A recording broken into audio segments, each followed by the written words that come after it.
누가복음 22장 31절에서 34절까지입니다. 누가복음 22장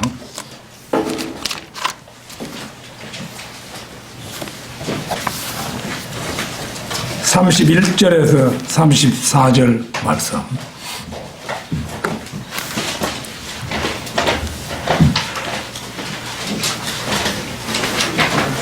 다 찾으신 줄 알고 받들어 읽겠습니다.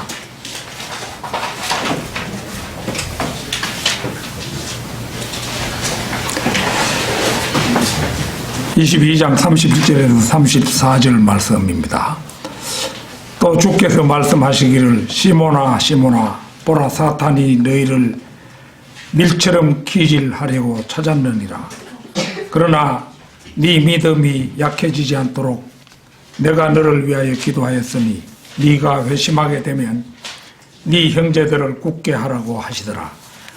그가 주께 말씀드리기를 주여 주와 함께라면 감옥이나 죽음에까지라도 가기로 준비되어 있나이다 라고 하니 주께서 말씀하시기를 베드로야 내가 너에게 말하노니 오늘 닭이 울기 전에 네가 나를 안다는 사실을 3번 부인하리라고 하시더라. 자, 오늘 사탄의 기질 대상은 교만이다. 사탄의 기질 대상은 교만이다. 이런 제목으로 말씀을 드리겠습니다. 키는 추수가 끝나고 곡식을 선별하거나 수확하는 목적으로 사용하는 농기구입니다. 이 키를 경상도 구미 선산 우리 고향에서는 뭐 키를 갖다 치라이라는 거, 치. 그 이제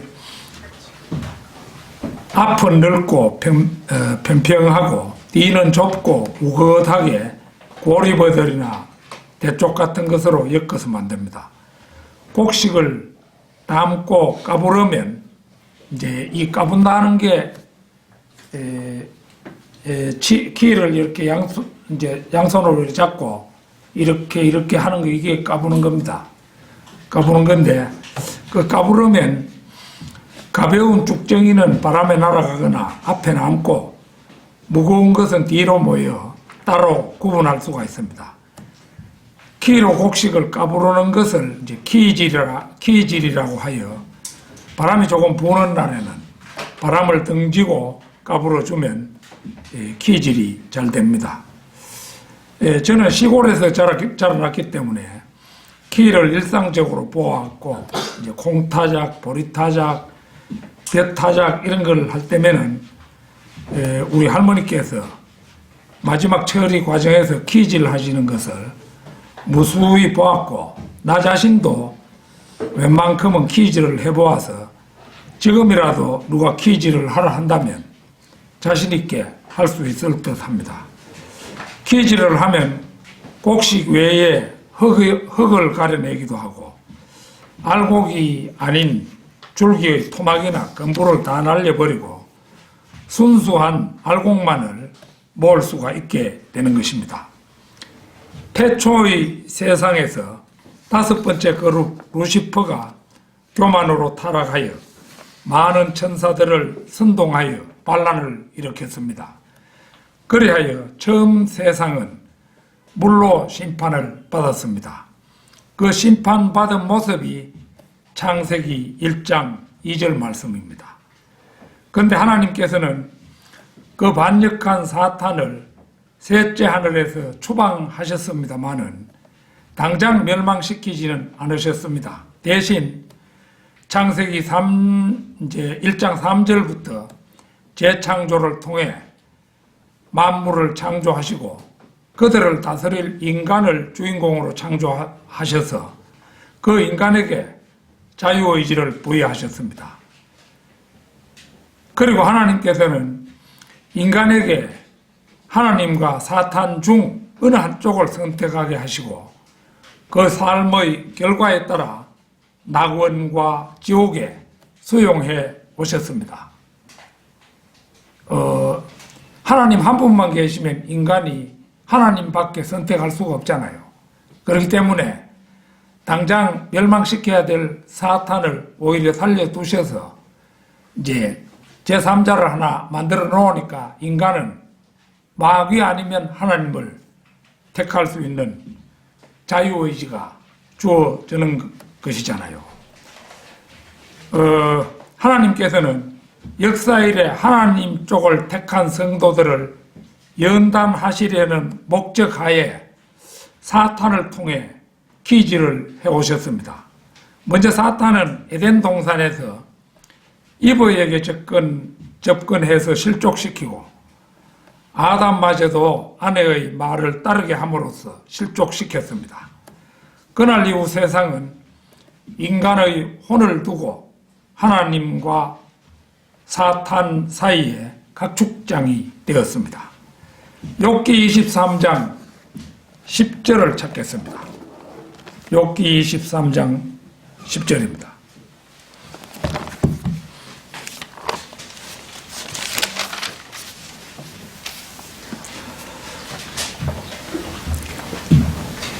그러나 그는 내가 택한 길을 알고 계시니 그가 나를 연단하시면 내가 금같이 나오리라.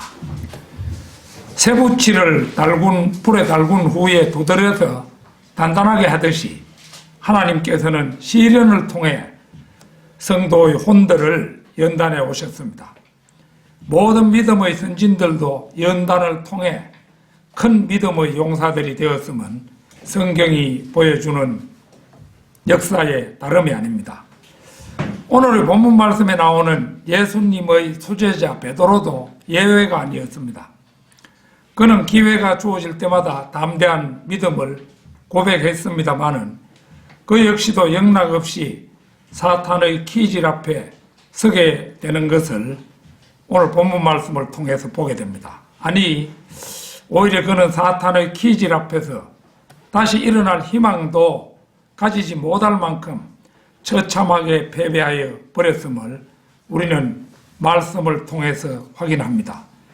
그러나 베드로는 주님의 배려 속에 다시 일어나 믿음의 용사로 발돋움하고야 말았습니다. 오늘 그 자초지종을 살펴봄으로써 오늘을 사는 우리의 교훈으로 삼고자 합니다.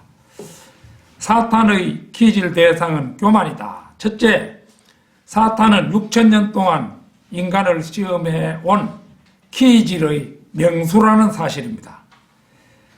오늘 본문 말씀 31절에 또 주께서 말씀하시기를 시몬아 시몬아 보라 사탄이 너희를 밀처럼 기질하려고 찾았느니라. 우리는 이 말씀을 통해 사탄이 성도들을 기질한다는 사실을 알게 됩니다. 이 사탄의 기질은 사람의 성품 중에서 하나님을 좋아하고 따르는 거룩함을 제거하고 대신 거짓말의 아비인 자신의 거짓과 사악함을 따르게 합니다.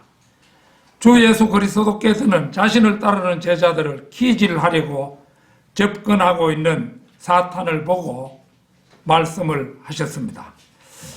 골로새서 1장 16절을 찾겠습니다. 골로새서 1장 16절.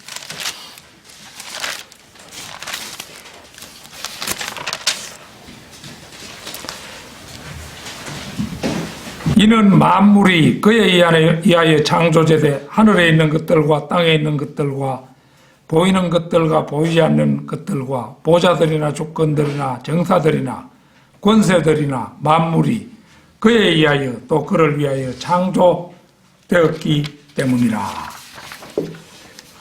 태초에 예수 그리스도께서는 말씀 하나님으로 계셔서 아버지 하나님, 성령 하나님과 함께 만물을 창조하셨습니다. 그분은 바로 창조주이셨습니다. 따라서 거룩, 천사, 서랍, 이건 영적 존재들이기 때문에 사람의 눈으로는 볼 수가 없지요. 그래서 거룩, 천사, 서랍들도 예외 없이 그분께서 창조하셨습니다. 실제 눈으로 볼 수 있는 것이라도 가려져 있어서 볼 수 없는 이런 지옥 같은 이런 것도 보이지 않는 거잖아요. 땅 밑에 우리가 뭐가 있는지 뭐 볼 수는 없는 거죠. 그런데 아버지 하나님과 더불어 창조주이신 아들 하나님, 그분이 이 지상에 완전한 인간으로 성육신 하셨습니다. 그분이 인간의 몸을 입고 오셔서 여러 가지로 인간처럼 제약을 받으셨지만 자신의 피조물인 사탄의 움직임에 대해 속속들이 알고 계실 것은 불문가지입니다. 그 이제 우리가 뭐 하나님이 계시고 사탄이 있다 이러니까 사탄이 하나님과 동등한 존재로 알기 쉬운데 실제 이제 거룹, 천사, 서랍 이런 것들이 하나님이 창조하신 영적 존재들인데 사탄도 그룹 중에 하나잖아요. 그룹 중에서 지금은 하나님 주위에 4그룹만 남고 5번째 그룹이 결국은 반란을 일으켜가지고 셋째 하늘에서 쫓겨난 거잖아요. 그래서 이 사탄에 대해서 우리 주님께서는 너무도 속속들이 알고 계신다는 것입니다. 사탄은 주제넘게도 마태복음 4장과 누가복음 4장에서 창조주이신 예수 그리스도 그분을 광야에서 시험하기조차 합니다. 물론 예수 그리스도께서는 세 단계로 짜인 마귀의 시험을 그때니 통과하셨습니다. 창조주마저도 시험하기를 주저하지 않은 마귀가 그분의 제자들이라고 사정을 봐줄리는 만무한 것입니다. 인류 역사에서 마귀가 특별히 관심을 가지는 사람들이 있었습니다. 예컨대 인류의 시조 아담은 마귀가 가장 큰 관심을 가졌던 사람이었습니다. 우리가 잘 알고 있는 바대로 아담은 재창조된 세상에서 지구의 왕권을 하나님으로부터 위임받은 최초의 사람이었습니다. 사탄은 그 사실을 알고 접근하여 키질함으로써 그의 왕권을 빼앗으려 했습니다. 그러나 아담을 직접 키질하는 것은 좀 어렵다고 보고 그의 아내 이브에게 접근하여 아는 척하는 그 교만을 부추김으로써 하나님께서 그만 선과 악의 지식의 나무의 열매인 그 포도를 따먹도록 유혹했습니다. 이러한 사탄의 계략에 이브는 보기 좋게 나가 떨어지고 말았습니다. 아담은 이브가 내미는 선과 악의 지식의 나무의 열매인 포도를 받아 먹으면 자신의 영이 그날로 죽을 것을 알았습니다. 그러나 이브를 자신의 뼈와 살처럼 사랑했던 터라 이브가 내미는 그 열매를 먹고 이브와 함께 죽는 길을 택했습니다. 우리 최초의 할아버지 아담은 굉장히 의리가 있는 그런 분이셨어요. 아담 이후 모든 인류가 하나님이냐 혹은 사탄이냐를 놓고 선택해야 하는 비극은 바로 거기에서 온 것입니다. 노아 역시도 마귀가 큰 관심을 가졌던 사람이었습니다. 하나님의 아들들이 사람의 딸들에게 들어가 생겨난 거인들이 이 세상을 죄악으로 혼탁하게 했을 때 노아는 하나님의 은총으로 방주를 예비하여 물로 멸망한 세상에서 자신을 포함한 8가족이 살아남는 길을 열었습니다. 그리고 그 역시 이 지상의 왕으로서 아담이 받았던 다산하고 번성하여 땅을 다시 채우라는 동일한 명령을 받았습니다. 그러나 그 역시 포도주에 취하여 범죄함으로써 자신의 아들을 저주하는 아버지가 되어야 했습니다. 이 아담과 이브가 따먹은 과일이 뭐 사과라 이라지만은 사과가 아니고 포도임을 이제 우리는 그렇게만 주석서를 통해서 알 수 있는데 아담과 이브가 포도를 따먹고 그렇게 되었는데 공교롭게도 또 노아 역시도 포도주에 취하여 범죄함으로써 이제 아들을 저주하는 아버지가 된 것이죠. 그뿐이 아닙니다. 아브라함, 이삭, 야곱, 모세, 다윗, 솔로몬, 히스키야, 다니엘 등에게도 사탄은 예외 없이 그들을 키질하여 실족시키고야 말았음을 우리는 성경을 통해서 확인할 수가 있습니다. 이처럼 사탄은 인간 키질에 관한 한 최고의 명수였던 것입니다. 사탄의 키질 대상은 교만이다. 둘째, 마귀의 키질을 유발하는 가장 최적의 마음 상태가 교만이라는 사실입니다. 자, 오늘 본문 말씀 33절에서 그가 주께 말씀드리기를 주여 주와 함께라면 감옥이나 죽음에까지라도 가기로 준비되어 있나이다 라고 하니 여기 베드로의 고백은 너무도 자신의 차있음을 볼 수가 있죠. 마가복음 14장 29절 찾겠습니다. 마가복음 14장 29절에서 31절까지입니다.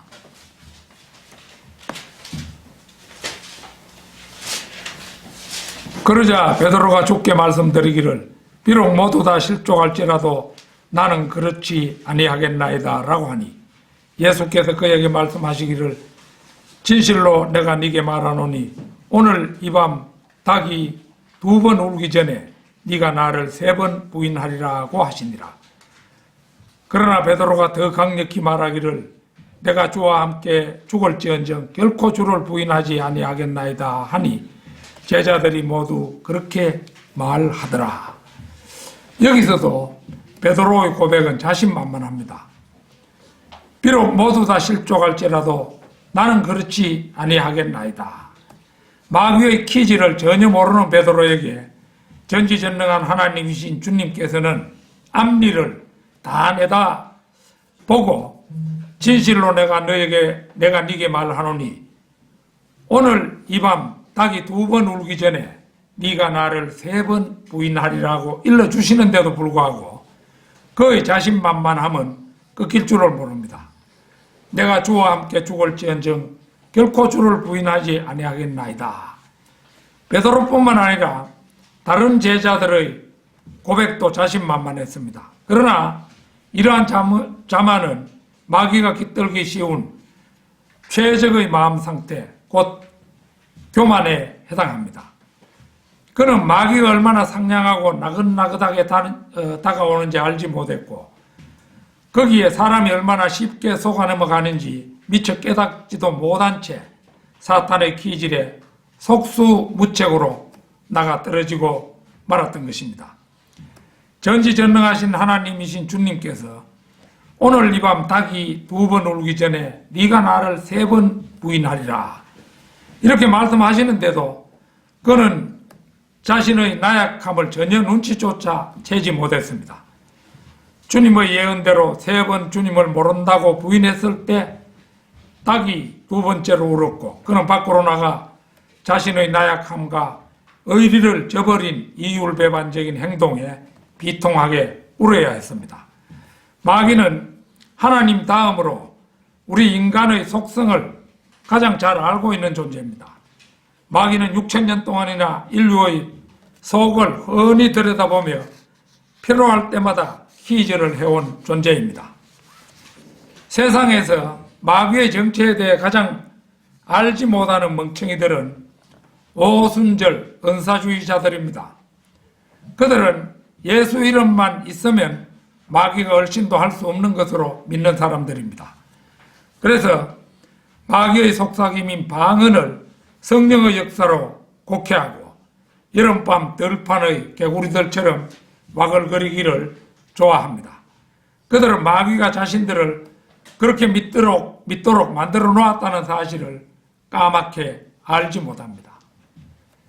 구미에 있는 우리 친구도 그런 사람 가운데 하나죠. 한평생 그 방언 한 번 해가지고 그 미망에 사로잡혀가지고 헤어날 줄을 모르는 것입니다. 사람은 누구나 다 약점이 있습니다. 마귀는 각 사람의 약점을 아주 교묘하게 파고드는 베테랑 공격수입니다. 베드로의 최대의 약점은 언제나 적과 맞받아 싸울 준비가 되어 있었다는 점입니다. 언뜻 보면 그의 가장 강점 같아 보이지만 이 강점을 힘써 내세웠을 때 바로 그의 최대 약점이 되었던 것입니다. 언제나 맞받아 싸울 수 있다는 자신감, 그것이야말로 교만으로 통하기 때문입니다. 마귀를 이길 수 있는 비결은 첫째도 둘째도 오직 성령 충만입니다. 거인 골리앗을 향해 마주 달려나가는 다윗은 이렇다 할 창이나 칼도 없었습니다. 몸에는 갑옷도 걸치지 않았습니다. 그가 지닌 무기라고는 시냇가에서 주운 매끄러운 돌 5개와 물매가 전부였습니다. 사무엘상 17장 5절 말씀 그대로 너는 칼과 창과 방패를 가지고 내게 오지만 나는 만군의 주의 이름 즉 네가 모독한 이스라엘 군대의 하나님의 이름으로 네게 가노라고 오직 하나님만을 신뢰했을 때 그 앞에는 거인 골리앗도 썩은 나무 토막이나 진배 없었던 것입니다. 그러나 그가 사탄의 기질인 안목의 정욕에 이끌려 밧세바와 간음을 저지르고 자신의 왕가에 칼이 떠나지 않는 저주를 받았음을 우리는 성경을 통해 익히 알고 있습니다. 마귀는 인간의 약점을 속속들이 알고 있는 겁니다. 누구든지 딱 저 사람은 여자에 대한 약점이 있다. 이러면 여자를 통해서 어떤 짓을 하도록 사탄이 유도하는 겁니다. 그러면 거기에 탁 넘어가게 되는 거죠. 그러면 이제 죄를 범하게 되는 거예요. 어떤 사람은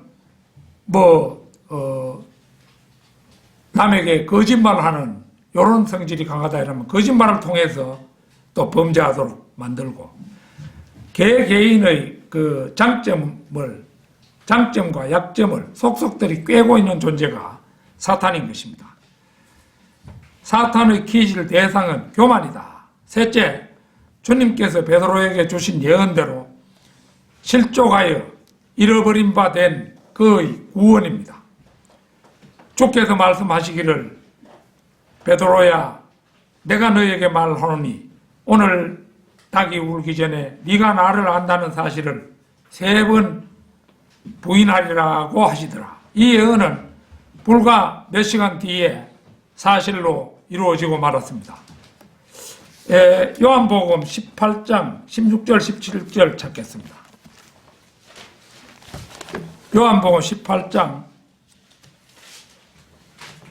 16절 17절입니다. 그러나 베드로는 문 밖에 서 있더라. 그때 대제사장과 아는 사이인 다른 제자가 나와서 문을 지키는 여자에게 말하여 베드로를 데리고 들어오더라.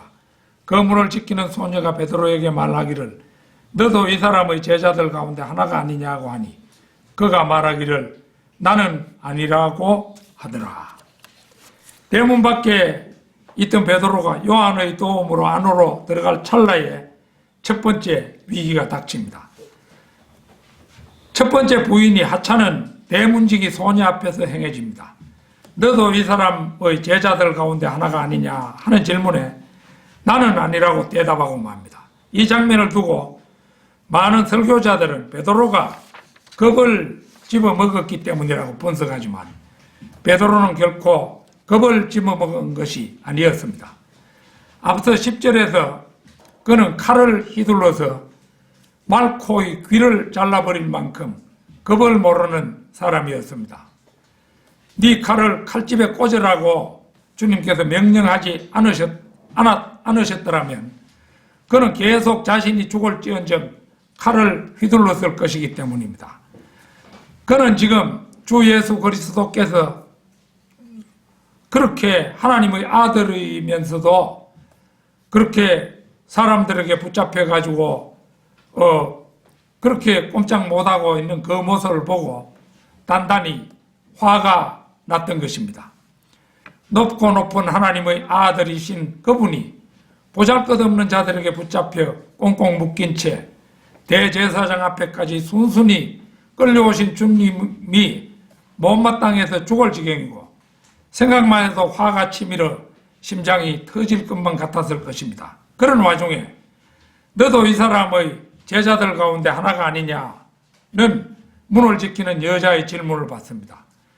그러지 않아도 바보가 된 느낌에 잔뜩 심통이 나 있는 베드로로서는 별 생각 없이 나는 아니라는 대답을 하고 말았던 것입니다.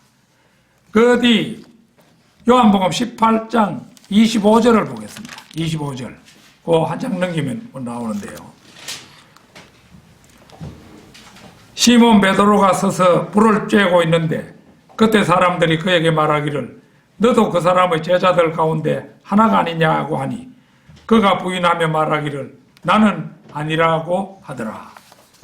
여기에서 베드로는 다른 사람들과 함께 불을 쬐다가 다시 도전을 받아 두 번째로 나는 아니라고 부인을 하게 됩니다. 그리스도인이 세상 사람들과 어울려 세상 안락을 즐기고 있다고 해서 세상으로부터 사랑을 받는 것이 아닙니다. 이쪽 저쪽 양다리를 걸치고 있는 그리스도인은 양쪽으로부터 공이 초라한 신세가 되고 마는 것입니다. 마태복음에서는 네가 무슨 말을 하고 있는지 나는 알지 못하겠노라. 이렇게 마태복음 26장 70절에서 이런 말로 대답을 하고 대답은 이제 첫 번째 부인을 하고 두 번째는 나는 그 사람을 알지 못하노라 고로 바뀝니다만 여기 요한복음에서는 첫 번째 부인과 두 번째 부인이 똑같이 표현이 되어 있습니다. 자, 그 뒤에 26절, 27절, 요한복음 18장 26절, 27절. 대제사장의 종 가운데 하나는 베드로가 귀를 잘랐던 자의 친척이라. 그가 말하기를 내가 그와 함께 동산에 있는 너를 보지 아니하였느냐고 하니라. 그러자 베드로가 다시 부인하니 즉시 닭이 울더라. 이 장면이 마태복음 26장 74절에서 저주하고 맹세하기 시작하여 말하기를 나는 그 사람을 알지 못하노라고 하더라. 이렇게 적나라하게 기술하고 있습니다. 이 과정에 이르는 동안 베드로는 주님에 대한 사랑, 대적자들에 대한 분노, 또 자기 행동이 제지받은 데서 오는 머쓱한 마음, 그리고 초라한 모습으로 붙잡혀 가시는 주님에 대한 미움과 실망, 이 온갖 미묘하고 복잡다단한 심리들이 작용하는 가운데 그는 주님의 예언대로 세 번째 부인을 하여 실족하고 맙니다. 그러자 베드로가 다시 부인하니 즉시 닭이 울더라. 결국 이렇게 그는 닭이 울기 전에 정확하게 세 번 주님을 부인하기에 이릅니다. 요한복음 13장 38절에서 주님께서 예언하셨던 일이 정확하게 성취된 것입니다. 너무도 선명하게 들려오는 닭울음 소리에 비로소 베드로는 주님의 예언을 생각하며 마태복음 26장 75절에도 보듯이 밖으로 나가 비통하게 울고 맙니다. 그는 아마도 짐작컨대 겟세마네로 되돌아가서 혼자 통회하며 울었을지도 모릅니다. 그는 일생일대의 큰 시험에서 아주 비통하게 실패하고 말았던 것입니다. 그때까지 주님과 함께 지내면서 배웠던 그 위대한 강론과 가르침들과 주님의 기도들, 주님에 대한 뜨거운 애정으로 불타며 주님 가시는 곳이면 어디라도 함께 가서 목숨을 내어놓을 각오가 되어 있던 그 확고한 자기 확신, 이런 모든 것들이 마귀의 키질압 한 번에 아무 쓸모가 없는 것이 되어버린과 동시에 맥없이 허물어지고 만 자신의 모습이 너무도 비참했을 것입니다. 베드로가 그때까지 구원받은 것은 아직도 십자가 희생 이전이므로 믿음과 행위가 동시에 따라야 하는 구약적 경륜에 의한 것이었습니다. 그는 3단계에 의한 너무도 분명한 실족으로 그는 어렵사리 얻은 구약적 구원마저도 상실한 마당이니 실로 암담한 상황 가운데 처하고 말았던 것입니다. 사탄의 기질 대상은 교만이다. 넷째, 그 잃어버린 구원을 다시 회복시켜 주시는 주님이십니다. 자, 오늘 본문 말씀 32절입니다. 그러나 네 믿음이 약해지지 않도록 내가 너를 위하여 기도하였으니 네가 회심하게 되면 네 형제들을 굳게 하라고 하시더라. 보는 바대로 예수 그리스도께서는 자신을 따르는 베드로에게 마귀가 관심을 가지고 접근해 오리라는 것을 미리 아시고 그를 위하여 기도하셨습니다. 이 대목에서 회심이라는 말이 쓰인 것은 구약적 견지에서의 구원을 의미합니다. 구약적 구원은 오직 믿음으로 얻는 신약적 구원과는 달리 믿음과 행위에 의하여 이루어지기 때문에 죄를 범하면 구원을 상실하게 되며 새롭게 회심하여야만 구원이 회복됩니다. 베드로는 불과 몇 시간 후에 주님을 3번이나 부인하는 죄를 지음으로써 구원을 상실하고 말게 되었던 것입니다. 구원을 완전히 상실한 것이죠. 주님께서 닭 울기 전에 3번을 나를 부인하리라 하셨으면은 주님 정신 바짝 차리고 있겠습니다. 주님께서도 저를 도와주십시오. 이렇게 겸손하게 말했어야 했습니다.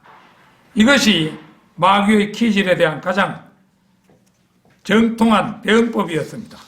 그러나 그는 절대로 그런 일은 없을 것이라고 너무 자신만만해 하다가 결국은 실족하고야 말았던 것입니다. 그렇지만 주님께서는 그를 지옥에 가도록 내버려 두지 않으셨습니다. 요한복음 21장 15절에서 17절 찾겠습니다. 요한복음 21장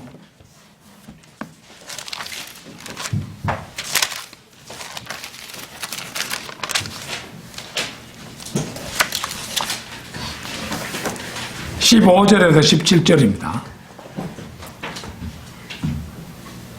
그리하여 그들이 식사를 끝마쳤을 때 예수께서 시몬 베드로에게 말씀하시기를 요나의 아들 시몬아 네가 이 사람들보다 나를 더 사랑하느냐고 하시니 그가 주께 말씀드리기를 주여 그러하옵니다. 주님께서는 내가 주를 사랑하는 줄 아시나이다 라고 하니 주께서 말씀하시기를 내 어린 양들을 먹이라고 하시니라. 주께서 그에게 두 번째로 다시 말씀하시기를 요나의 아들 시몬아 네가 나를 사랑하느냐고 하시니 그가 주께 말씀드리기를 주여 그러하옵니다. 주께서 내가 주를 사랑하는 줄 아시나이다 라고 하니 주께서 그에게 말씀하시기를 내 양들을 먹이라고 하시니라. 세 번째 그에게 말씀하시기를 요나의 아들 시몬아 네가 나를 사랑하느냐고 하시니라. 주께서 그에게 3번이나 네가 나를 사랑하느냐고 하시니 베드로가 상심하더라. 그리하여 주께 말씀드리기를 주여 주께서는 모든 것을 아시며 내가 주를 사랑하는 줄 아시나이다 라고 하니 예수께서 그에게 말씀하시기를 내 양들을 먹이라고 하시니라. 그가 3번에 걸쳐 주님을 부인하여 실족했으므로 주님 역시 3번에 걸쳐 자신에 대한 베드로의 사랑을 확인하시고 맨 처음에는 내 어린 양들을 먹이라 이렇게 하시고 두 번째는 내 양들을 먹이라 세 번째도 내 양들을 먹이라는 명령을 내리심으로써 그를 회복시키시는 것을 볼 수가 있습니다. 그 뒤 18절 보겠습니다. 그 바로 있죠. 진실로 진실로 내가 네게 말하노니 네가 젊어서는 너의 허리띠를 스스로 두르고 원하는 곳으로 다녔어도 늙으면 네 팔을 벌리고 다른 사람들이 띠를 둘러주며 또 원치 않은 곳으로 너를 데려가리라고 하시더라.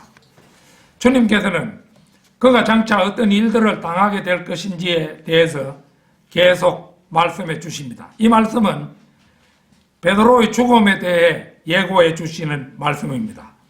베드로는 주님께서 해주신 이 말씀을 그 후 결코 잊지 않았습니다. 베드로는 그로부터 몇 년이 지난 후 주님께서 자신에게 해주신 요한복음 21장 18절을 기억해내고는 베드로전서 4장 3절 말씀을 기록했습니다. 같이 확인해 보겠습니다. 베드로전서 4장 3절입니다.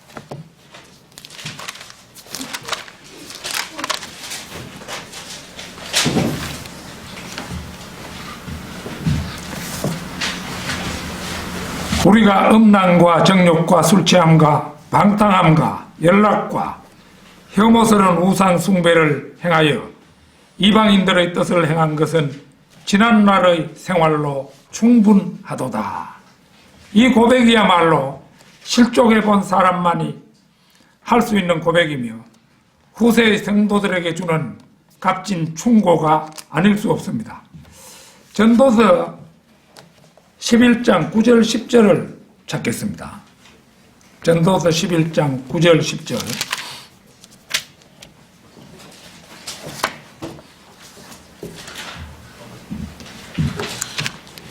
오 청년이여 네 젊음을 즐거워하라. 네 마음은 네 젊은 날들을 기뻐하며 네 마음의 길들과 네 눈의 보는 대로 걸어라. 그러나 너는 알지니 이 모든 것으로 인하여 하나님께서 너를 심판하시리라. 그러므로 네 마음에서 슬픔을 제하고 네 육체에서 악을 버리라. 이는 어린 시절과 청년 시절이 헛됨이라. 예수 그리스도께서는 이제 다시 구원을 회복한 구원과 함께 제자의 지위도 회복된 거지요. 베드로에게 전도서의 이 말씀과 같은 충고를 해주시는데 그것이 바로 요한복음 21장 18절 말씀이었던 것입니다. 그러니까 이제 베드로는 베드로전서 4장 3절에서 우리가 음란과 정욕과 술취함과 방탕과 연락과 혐오스러운 우상 숭배를 행하여 이방인들의 뜻을 행한 것은 지난날의 생활로 충분하도다. 죄를 짓고 하는 거 이건 지난날로 충분하다. 이제는 주님 앞에 바로 서야 될 것이 아니냐 이런 얘기입니다. 결론적으로 마귀의 기질은 시시로 밀려오는 바다의 파도와도 같습니다. 한번 파도를 이겼다 해서 이긴 것이 아닙니다. 이기고 또 이겨서 평생 동안 이겨냈을 때 비로소 이겨낸 것이 되는 것입니다. 에베소서 6장 11절 찾겠습니다. 에베소서 6장 11절.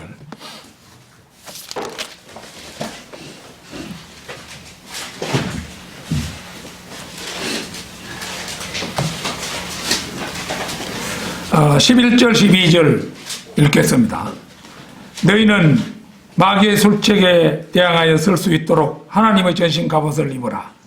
이는 우리의 싸움이 혈과 육에 대항하는 것이 아니라 정사들과 권세들과 이 세상 어두움의 주관자들과 높은 곳들에 있는 영적 악에 대항하는 것이기 때문이니라.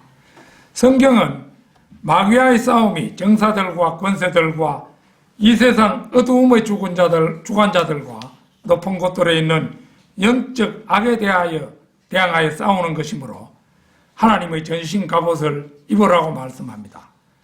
하나님의 전신 갑옷은 7가지로 로마 보병의 장비와 일치합니다.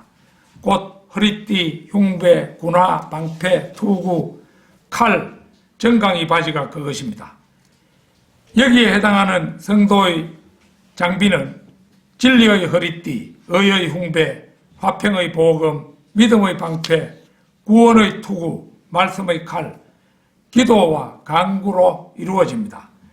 물론 신약 성도들은 베드로가 일시적으로 상실했던 구약적 구원과 달리 구원만은 영원한 보장이 되어 있죠. 그러나 성도들에게는 그리스도의 심판석이 있습니다. 그때 성도들은 섬김의 동기에 따라 면류관들을 상으로 받도록 이미 예고되어 있습니다. 디모데후서 2장 5절을 찾겠습니다. 디모데후서 2장 5절.